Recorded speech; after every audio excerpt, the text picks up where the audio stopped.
Aymenn, welcome to the Arabic Hour. Hello. We're glad to have you. Let me get started by first having you tell us a little bit about yourself. I liked what you had on Twitter as a description. You said some guy who writes about Syria mostly. Well, I don't like to make pretension of being, an expert on Syria or anything. This is mostly just what I write about. I am currently a PhD student at Swansea University, where my doctorate focuses on the role of historical narratives in Islamic State propaganda.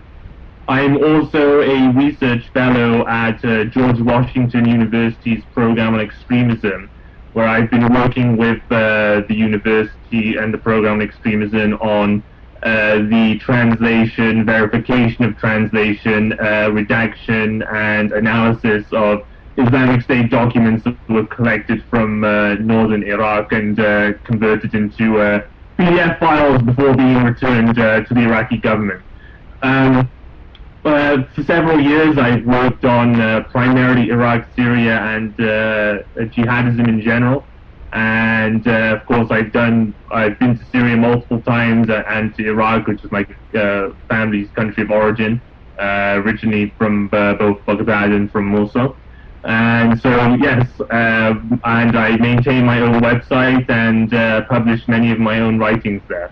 And I do try to write about other things besides Syria. For example, I have some academic interests in Muslim-controlled Spain during the early centuries, so during the 9th century, for example, and I've translated some writings there from Latin into English.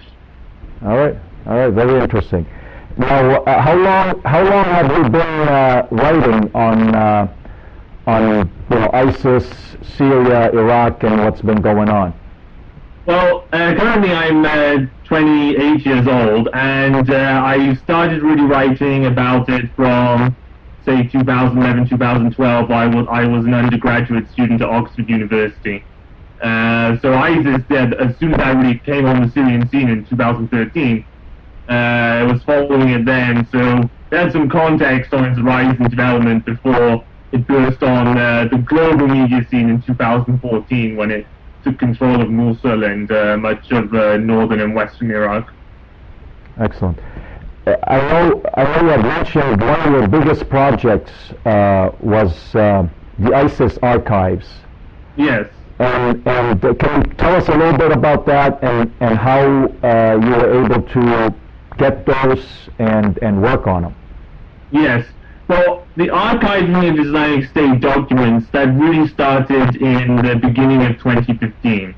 The reason I wanted to do that project was because I think it's useful to have it as a strand of analysis alongside the sheer amount of propaganda the group was putting out. So to try to gain insights as to how they were controlling the territory that they ruled in various parts of Iraq and Syria in particular. Although also as time went on, I also added documents, for example, from Libya, because they controlled parts of Libya as well. So over the years, that involved collection of both materials that could be found from, say, social media, published by local news outlets, but also things that I was able to gather from both Iraq and Syria. So during my trips to Syria, through contacts I developed in Syria, so it's a combination of both things that were gathered from open sources, as it were, and also things that were collected in a private capacity. So my goal, hopefully, is to put all of it out on the internet, and I think that's actually the best way to deal with this kind of material, in that I think it should be open access to people. Yep. I do, of course, agree there should be some, as time has gone on, there should be some concerns about redacting sensitive information, so to do no harm to people. But I think in terms of analysis and research, the best way to deal with these issues is to put it out for everyone to access it. Because otherwise, I think one of the problems you get in analysis of Islamic State with terrorism issues in general is people being not transparent about the material they have, and so on what basis could we judge the soundness of the arguments people make and the conclusions they draw if we don't know about the validity of that material, you know? And so this is still a work in progress. You're still putting all this Exactly, together. it's still a work in progress. I think it'll take some time to complete it. But hopefully everything then comes out, and then I'm sure it'll be, I hope it will be of use to people.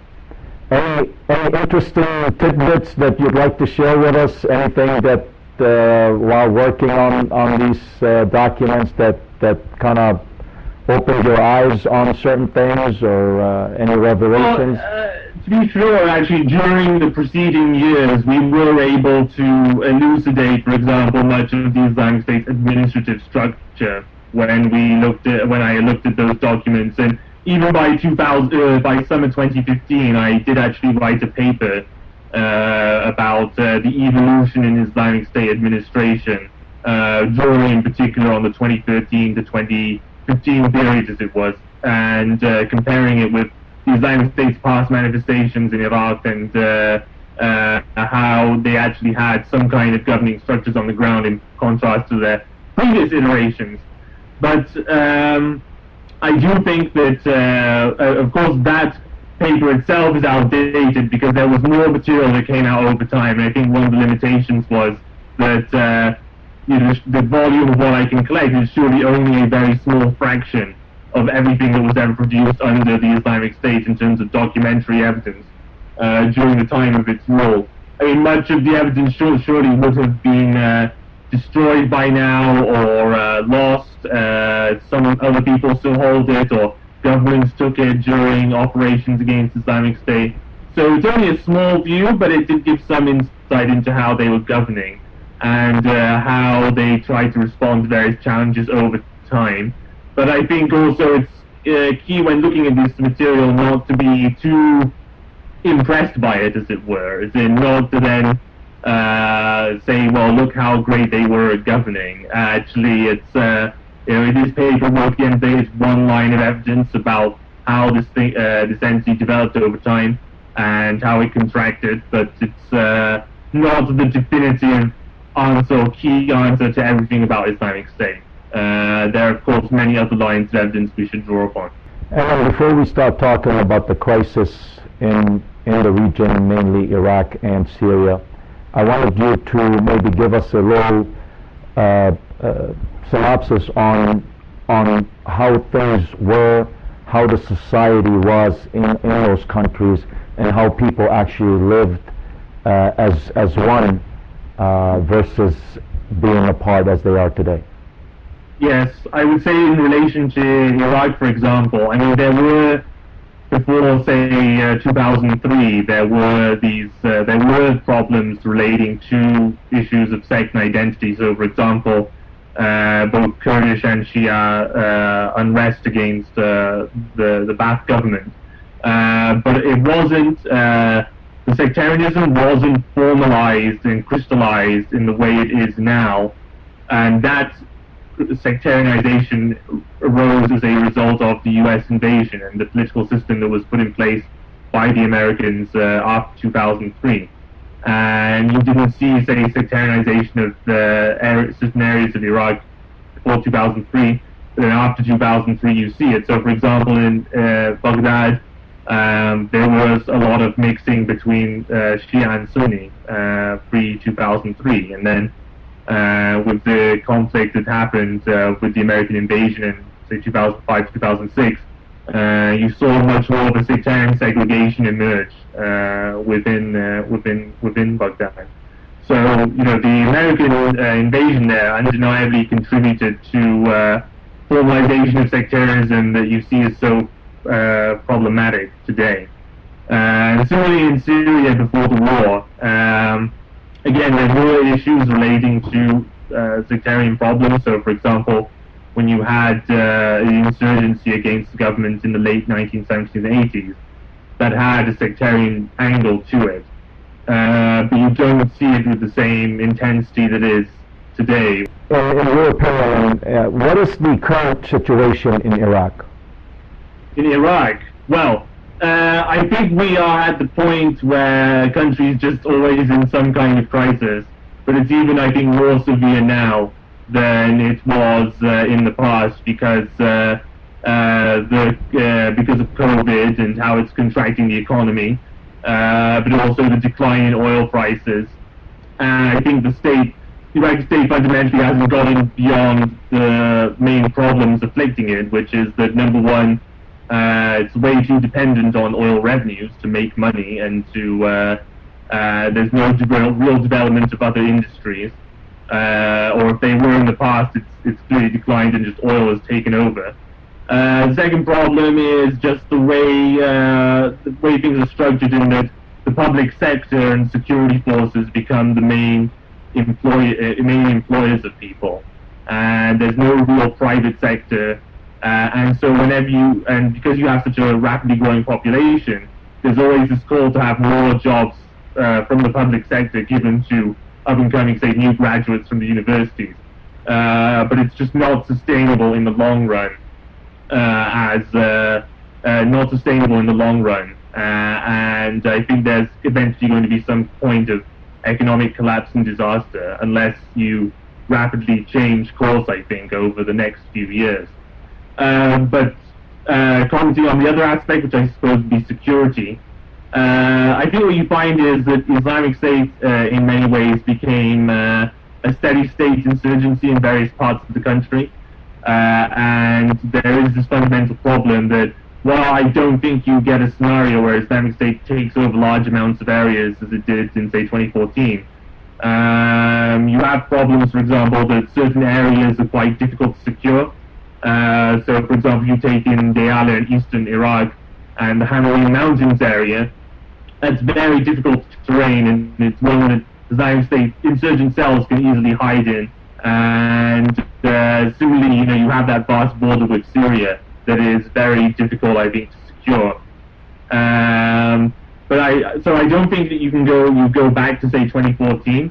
But I think two things to know are that one, I don't think 2014 should be the standard metric of comparison always when you look at, say, the security situation. So the Islamic State might not control large amounts of territory, but they could still be very, very problematic and dangerous.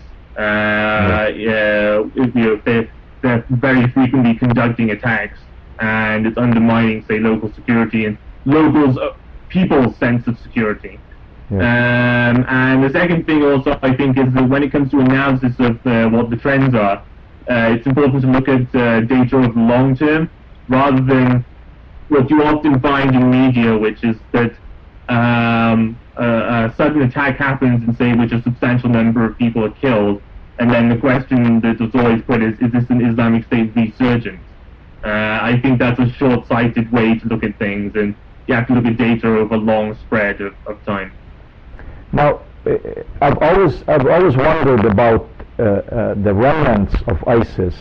How are they being supplied? Be it weapons, food, everything that any person or army or insurgency would need to maintain itself. Yeah, it's a good question. But I would say a few things. Firstly, that from the time when they governed territory, they did, of course, generate lots of revenue through various means. It was a very extortionist kind of project in terms of taxes they came up with, seizing oil fields and selling oil, and so on.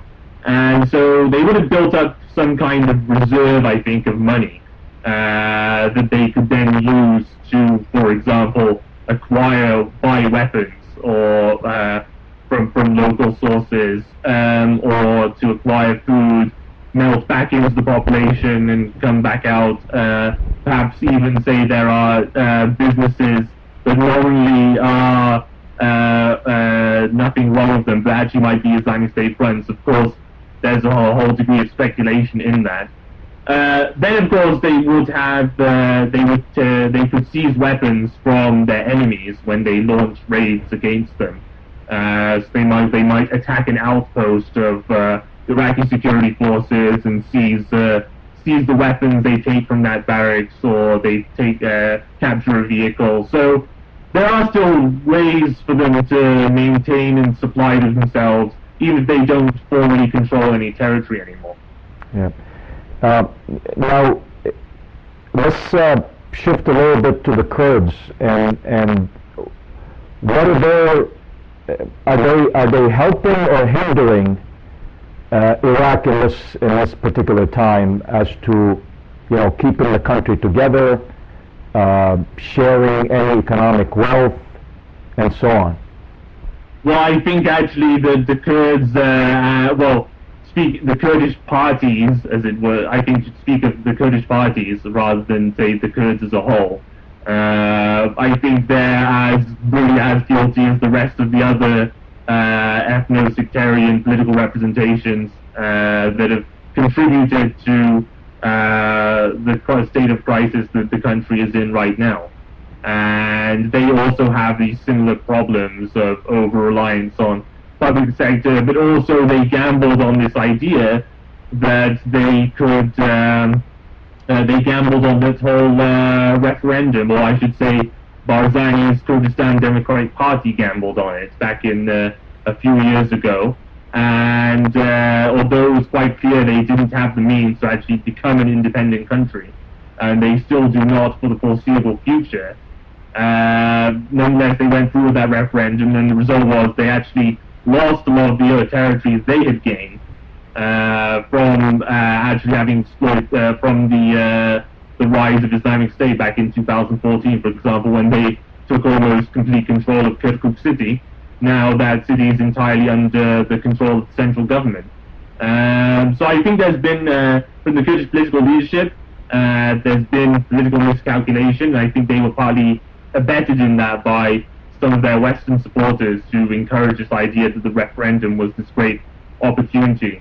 But also, yes, just in general, they haven't necessarily been any better than the rest of Iraq's ethno-sectarian players. But I think that security-wise, at least in their areas of control, things are better because I think the security forces they have are more regularized than you have in a lot of Iraq. So you don't have the equivalent of the Hashid phenomenon in the Kurdistan areas. But as much as say Hashid has helped in the fight against Islamic State, you do also have this problem of proliferation of irregular militias, and it is fair to say you don't see that in the Kurdistan region. Well, we're going to shift a little bit and move over to Syria, and I'm going to ask you the same question. But let's start, first of all, militarily. What's the situation in Syria today, as you see it? Well, Syria's military situation right now, it is at the very moment, you could say it's a frozen conflict. That's because you don't see any major battles anymore. What you have instead is that you have the Syrian government based in Damascus controlling all of the south and the central desert region, half of Deir ez-Zor, half of Raqqa province, and took control of parts of Idlib, many parts of Idlib earlier this year in an offensive that was backed by Russia. But then you have the ceasefire agreement that was negotiated between Russia and Turkey, which has more or less frozen the front lines. So then you have two zones, I'd say, of opposition control, as it were.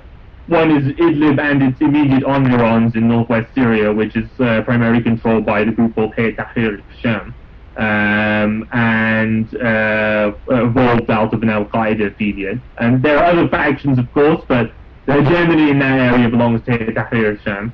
And then you've got two areas along the northern borders between Turkey and Syria, which are controlled by factions that you can pretty much describe as proxies of Turkey under the so-called Syrian National Army. So one zone stretching from Afrin to Jarablus, and then you have these other portions of border strip areas from, say, Tel Abyad to Ras Al Ain, which were seized from the Kurdish-led Syrian Democratic Forces around a year ago. And so that's the third area of control, which is the Syrian Democratic Forces, backed, of course, by the Americans, which control most of northern and eastern Syria at the present time. So you have three or four major zones of control of different factions at the moment, and it's really gone down to a frozen conflict.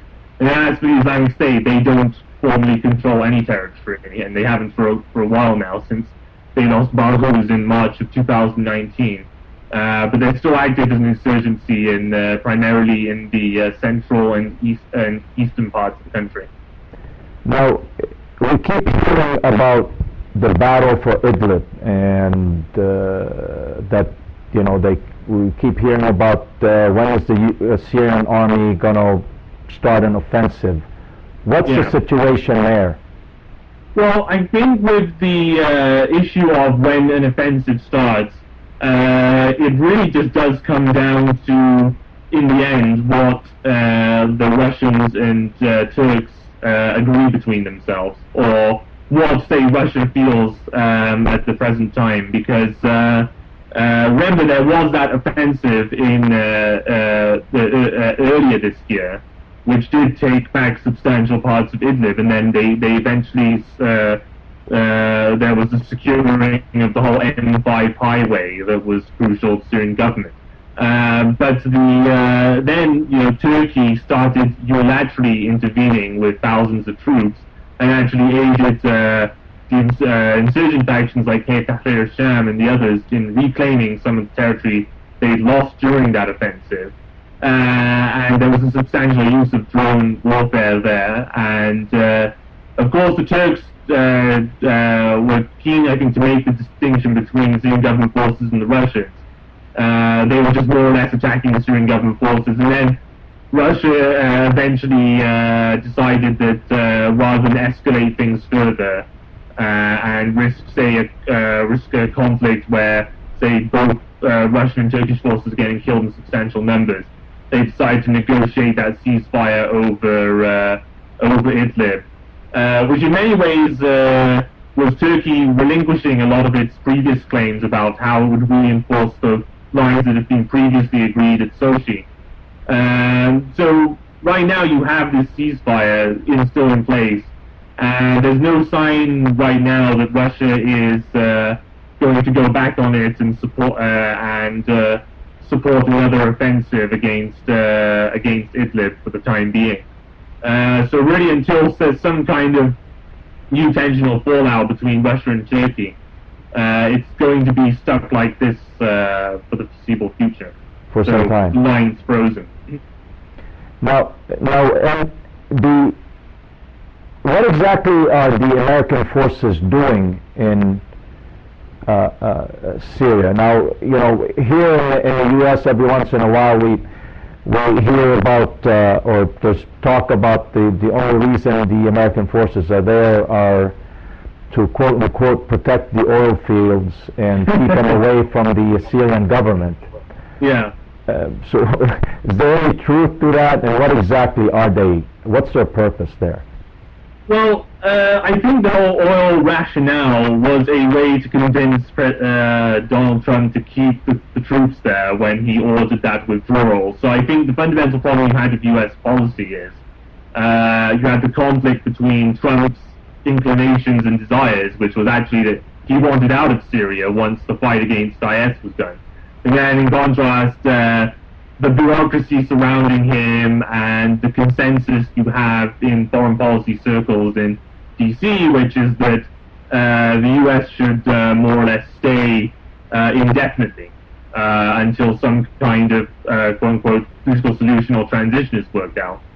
And I think it was actually quite predictable that there would then be some kind of conflict in which Trump orders a sudden withdrawal because he just gets fed up of it. So I think what happened was they just then scrambled to think, how can we convince him to still keep some troops there? And then they came up with this rationale of, well, we can protect the oil fields and secure them for U.S. interests. So there is actually something to this idea that the U.S. presence there is about securing the oil, quote unquote. And you've seen actually there are more recent reports of of a private company, an American company, wanted to invest in Syrian oil fields, and to the benefit of both private interests and for Syrian democratic forces. So they are there partly to protect the oil, quote unquote, but also I think with that presence, there's still also, for example, some coordination going on between the Americans and the SDF in trying to combat remnants of Islamic State insurgency in the areas controlled by Syrian democratic forces. Now, this oil, where's it going? I mean, who's... well, I think actually it would be... a lot of the oil actually from SDF-held areas was being sold to Syrian government-held areas, which of course goes against the policy the US has against the Syrian government, which is to put an economic stranglehold on the government. Correct. So I think actually what they're looking to do is, say, to sell more of that oil, I think perhaps over the border into Iraqi Kurdistan. Interesting. And speaking of sanctions, you know, the U.S. has some very crippling sanctions on Syria. Yeah. And you know, we've seen a devaluation in the Syrian pound and prices rising. So economically, how are they doing, and how are they able to sustain themselves for the time being? Yes, well, the Syrian pound depreciation, it has been happening since late last year, and then it really did actually pick up with as the Caesar sanctions were about to be announced. So I think perhaps sanctions could be one of multiple factors that contributed to the deterioration of the Syrian pound, but there were others over the years as well, with the war that had been happening, but also Syria's dependence on Lebanon as a kind of financial lung, and then Lebanon has its own crisis. So that will also have a knock-on effect on Syria. And the depreciation of the Syrian pound, it impacted all areas, not only the government-held areas, but also Idlib, the SDF-held areas.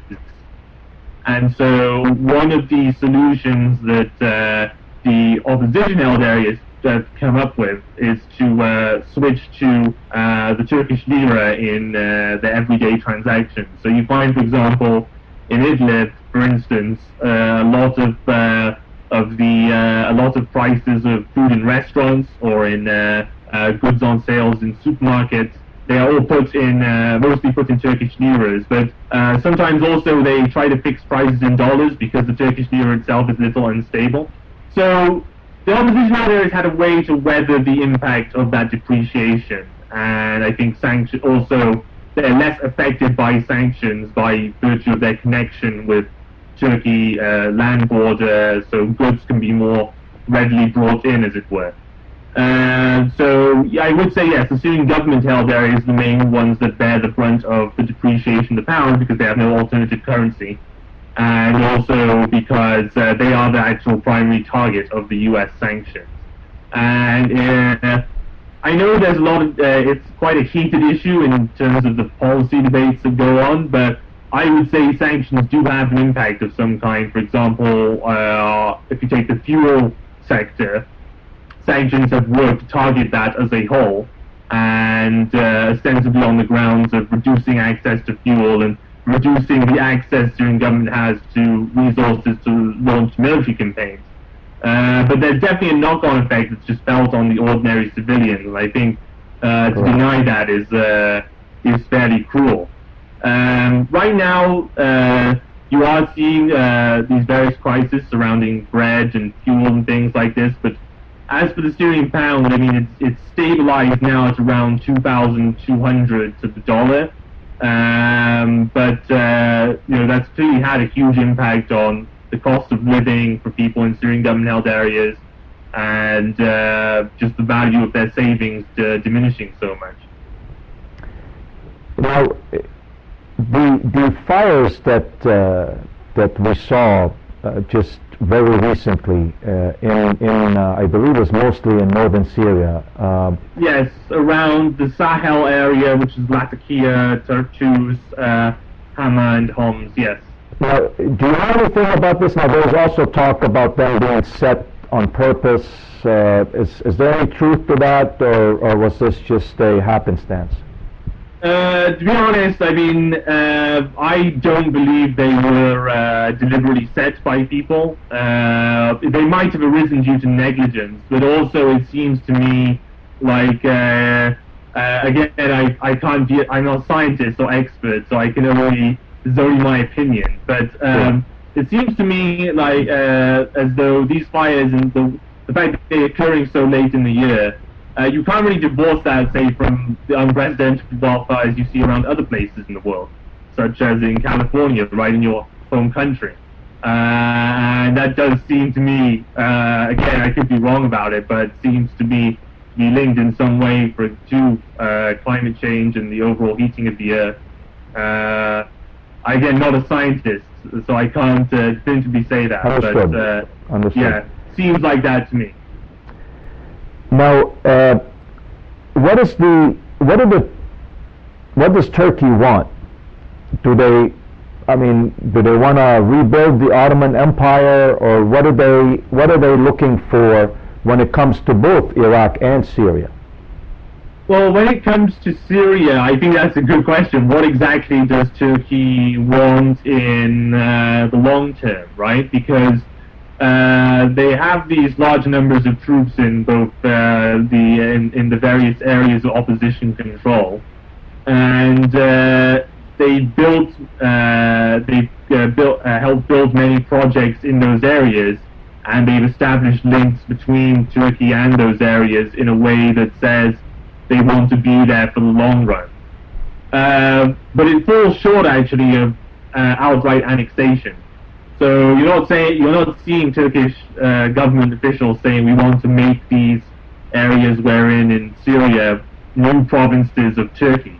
But it does seem as though they want to, as long as you have the current government in Turkey, they want to hold on to it as long as possible because they think that it's useful to them in various ways. So, for example, that these buffer zones they've established along the northern strips are a buffer against the PKK, because the SDF has links to PKK, and for Turkey, SDF and PKK one and the same terrorist threat to their national security.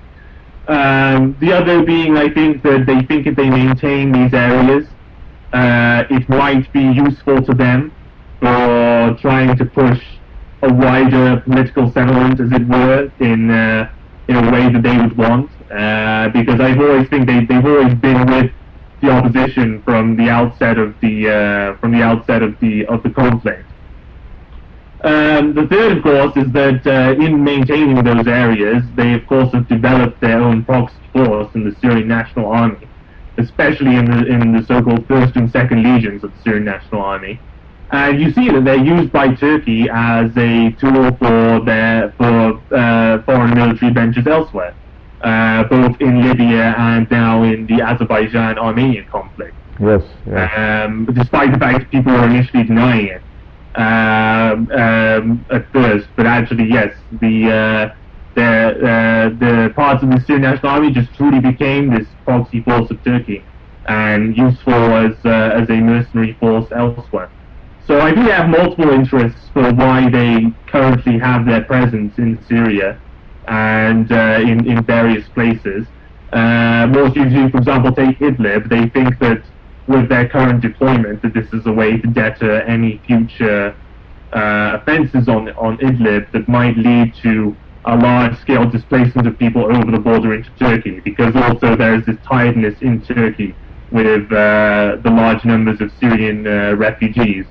And I think there is this long-term idea to start resettling them or pushing them back into Syria in these zones of Turkish influence. In Iraq, it's been complicated over the years, but they were very keen initially, for example, in Kurdistan, to develop independent oil exports from Kurdistan region into Turkey.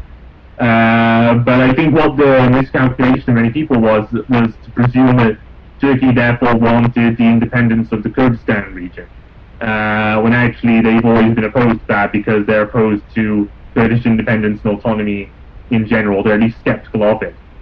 And other than that, in Iraq, they've been close, for example, to certain Sunni Arab political actors, or say Turkmen in Tel Afar. But you're not seeing an equivalent of the kind of interventions they've conducted inside of Syria. Now, how do you see things shaking out in Syria? How do you foresee in the next, in the short term, medium term, where are things going? Here also, again, in the U.S., we're hearing up, everybody's kind of waiting to see what happens with the elections, with the presidential elections in the United States. How do you see things going? Well, in relation to the first point, actually, about the elections and how they might, because I think that's a question to consider, how they might impact the events in Syria. Actually, my view is that regardless of whether Trump or Biden wins, it won't signal a broader shift in the Syria policy. Because I think that, at least with the Democrat side, when they were critics of Trump, there was very much consensus with those who lead the Democratic Party that the deployment in Syria is in U.S. interests and is part of this broader strategy, again, of trying to secure so-called leverage in a broader political settlement of the conflict, which would involve a political transition. So I think that in that regard, actually, the election doesn't really make much of a difference in the broader sense of U.S. policy in Syria. So I see actually the U.S. troop deployments there as being there for the time being. And it would have to take a definitive decision to say, well, we're not going to be involved with this conflict anymore, to see a substantial shift in the policy. As for the just general situation in Syria, I see it for at least short to medium term being, in terms of militarily, frozen along the current lines that it is. And also I think that you're going to see continued deterioration in the humanitarian services situation, particularly in the government-held areas, with sanctions, I think, continuing to have that impact over time. And the fact that there isn't really a long-term, just as in Iraq, there's no real long-term solution to the current economic problems that facing, say, Syrian government-held areas, and just also on the wider scale within Syria for, say, problems such as unemployment. So it's a pretty grim situation, and I think it's going to continue like that. And I don't see, for example, the U.S. idea that being fulfilled, that the pressure will be so much that then it will compel, say, the Syrian government to agree to a transition and do away with itself. Do you think that there ever will be a transition? Would you think the Syrian government will ever agree to something like that? I mean, transition, and then also when we say transition to what? And who is it that's going to be transitioning? Right, exactly. So those two questions are very good ones. I think that, take with the Syrian government, I think it would have to come to the point where the people leading it, or people very close to say the president, Bashar al-Assad, decide, well, you know what, this system is no longer worth us defending it, and so let's get rid of it. But I don't see that happening, actually, because at least for the short to medium term, because in many ways you see that one of the outcomes of the war has been that some of the people at the very top of just within Syrian government elite have been enriched by the conflict, or they've developed their own, or they've managed to develop their own assets out of it and to enrich themselves. Whereas, say, the ordinary people who bear, say, consequences of some of the broader sanctions that target Syria, they can complain, and you do see complaints, say, on social media, and you see some small-scale protests, but it's not really enough to actually bring about a change from below.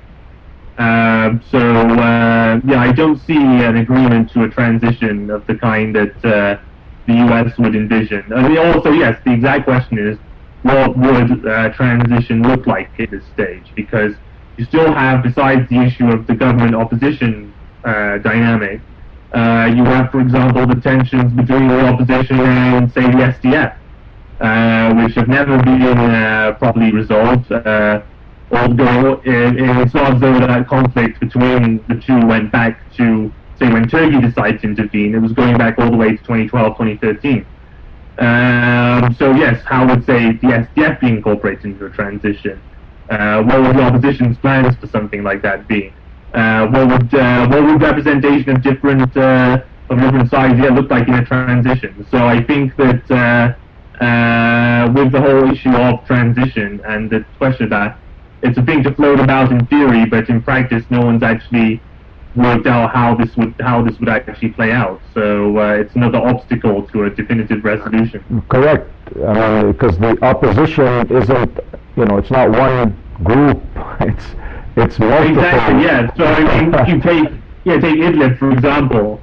In Idlib, and if you take Idlib and the other opposition-held areas, we have two parallel governments, or parallel de facto governments, running those areas. So you have the Salvation government in Idlib, its own runs, backed by Hayat Tahrir al-Sham. Then you have the National Coalition Opposition Interim government in, say, the areas of North Aleppo countryside, and even their own influence in those areas is questionable. So, are the opposition in Istanbul going to accommodate Hayat Tahrir al-Sham in a future political settlement? No one actually came up with an answer to a question like that, and I don't think they do have an answer to it, because you also have this problem that Hayat Tahrir al-Sham is designated as a terrorist organization by various international actors. Well, it seems like the only constant here is the continuous and continuing suffering of the people in Syria and in Iraq as well, from all this, be it war, economics, or all. I want to thank you very, very much for being with us today. You're welcome. This was very informative. I wish you the best of luck in everything that you're doing, and hope we can speak again. Yes, definitely. Thank you very much. Excellent.